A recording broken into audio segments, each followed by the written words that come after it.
السلام عليكم ورحمة الله وبركاته. الحمد لله الصلاة والسلام على نبينا محمد صلى الله عليه وسلم وآله وأصحابه ومن تبعهم بإحسان إلى يوم الدين أما بعد. பாசத்திற்குரிய சகோதர சகோதரிகளே, அலி ரலியல்லாஹு தஆலா அன்ஹு அவர்கள் தனது குதிரையின் மீதாக பயணம் செய்து கொண்டிருக்கிறார்கள். தொழுகையினுடைய நேரம் வருகிறது. தனது குதிரையை விட்டு இறங்கி தொழுவதற்காக வேண்டி உது செய்வதற்காக வேண்டி தண்ணீரை தேடுகிறார்கள். தண்ணீரும் கிடைத்து விடுகிறது, உதுவும் செய்து விடுகிறார்கள். பாலைவனத்தினுடைய பயணங்களில் சிறிது நேர கவனமின்மை நம்முடைய வாகனத்தை திருடர்கள் திருடி விடுவார்கள். ஆதலால் நாம் தொழுது முடிக்கக்கூடிய வரை நமது குதிரை என்ற இந்த வாகனத்தை பாதுகாப்பதற்கு யாராவது கிடைக்க மாட்டார்களா என்று நின்று கொண்டிருக்கக்கூடிய நேரம் ஒரு வாலிபன் அலி ரலியல்லாஹு தஆலா அன்ஹு அவர்களுடைய பக்கத்தில் கடந்து செல்கிறான். அந்த வாலிபனை அழைக்கிறார்கள். வாலிபனே, நான் எனது இறைவனுக்காக வேண்டி நிறைவேற்ற வேண்டிய கடமையினுடைய நேரம் வந்துவிட்டது. ஆதலால் இந்த குதிரையை கொஞ்சம் நீ பார்த்துக்கொள், பாதுகாத்துக்கொள், நான் தொழுதுவிட்டு வருகிறேன் என்பதாக அலி ரலியல்லாஹு தஆலா அன்ஹு அவர்கள் சொல்கிறார்கள். வாலிபனும் உடனடியாக சம்மதித்து குதிரையை பாதுகாத்து கொண்டிருக்கிறான். அலி ரலியல்லாஹு தஆலா அன்ஹு அவர்கள் அந்த பாலைவனத்தினுடைய நிழலிலே தொழுது கொண்டிருக்கிறார்கள். தொழுது கொண்டிருக்கக்கூடிய நேரம் அந்த வாலிபனினுடைய உள்ளத்தில் ஷைத்தான் ஊடுருவுகிறான்.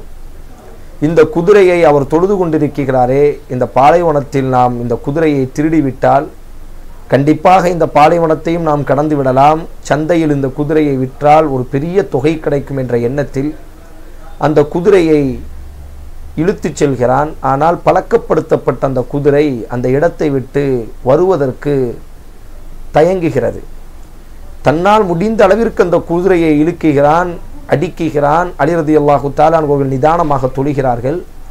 எப்படியாவது இந்த குதிரையை திருடிவிட்டு செல்ல வேண்டும் என்ற அந்த ஆர்வத்தில் தன்னால் முடிந்த அளவிற்கு அந்த குதிரையை வம்புக்கு இழுக்குகிறான். ஆனால் அந்த குதிரை அதிகம் பழக்கப்படுத்தப்பட்ட குதிரையாக இருப்பதினால் அந்த இடத்தை விட்டு விலகுவதற்கு, அந்த இடத்தை விட்டு நகழுவதற்கு அது தயங்குகிறது. கடைசியாக அந்த குதிரையின் மீது போடப்பட்டிருக்கக்கூடிய கால் குதிரைக்கு மேலே அமர்ந்து விட்டால் காலை வைப்பதற்காக வேண்டி சங்கிலி வைத்திருப்பார்கள் இரும்பிலே. கிடைத்தது இது மட்டும்தான் என்பதாக அந்த சங்கிலியை எடுத்து ஓடிவிடுகிறார். அலி ரலியல்லாஹு தஆலா அவர்கள் தொழுது முடித்ததற்கு பிறகு வாலிபனை தேடுகிறார்கள். வாலிபன் அந்த இடத்தில் இல்லை. குதிரையின் மீது போடப்பட்டிருக்கக்கூடிய கால் வைக்கக்கூடிய அந்த சங்கிலியையும் காணவில்லை.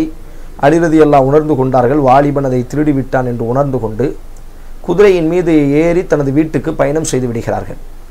தனது மகன் ஹசன் ரலியல்லாஹுவிடத்தில் தனது பையில் இருந்த ஒரு தீனாரை எடுத்து, மகனே, குதிரையின் மீது போடப்பட்டிருந்த அந்த சங்கிலி எடுக்கப்பட்டு விட்டது, திருடு போய்விட்டது.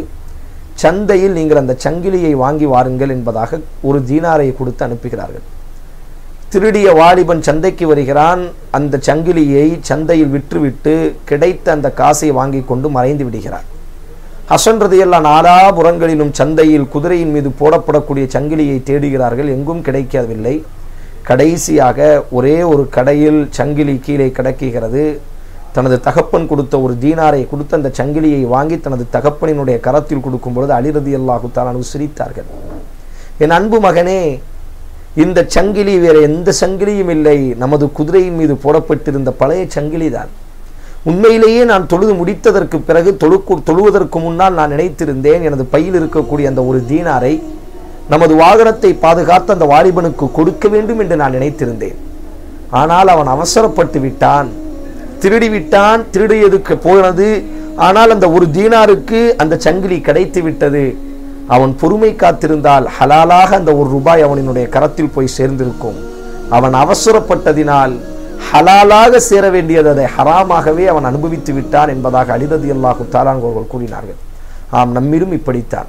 எத்தனையோ வாலிபர்கள், எத்தனையோ வியாபாரிகள் அல்லாஹ் நமக்காக வேண்டி எழுதி வைத்திருப்பான் அழகான பெண்ணை, நல்லொழுக்கம் உள்ள மனைவியை.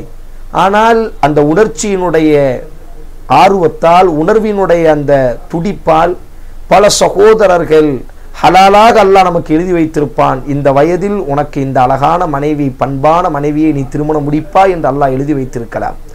ஆனால் நமது உணர்வுக்கும் உணர்ச்சிக்கும் அடிமையாகி அந்த காலம் வருவதற்கு முன்னால் நாமவே விபச்சாரம் அல்லது தவறான ஹராமான வாழ்க்கையில் பயணம் செய்து விடுகிறோம். அதுபோலத்தான் எத்தனையோ வியாபாரிகள் அல்லாஹ் ரப்புல் ஆலமீன் நமக்கு எழுதி வைத்திருப்பான், இந்த காலத்தில் நீ இவ்வளவு சம்பாதிப்பாய், உனக்கு நான் பரக்கத்து செய்வேன் என்பதாக.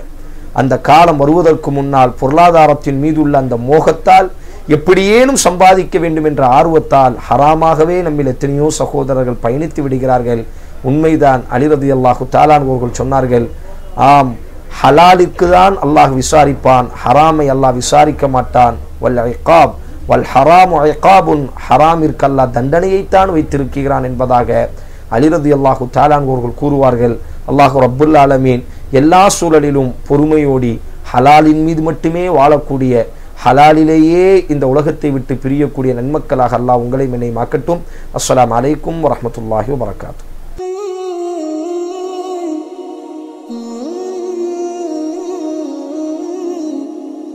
Oh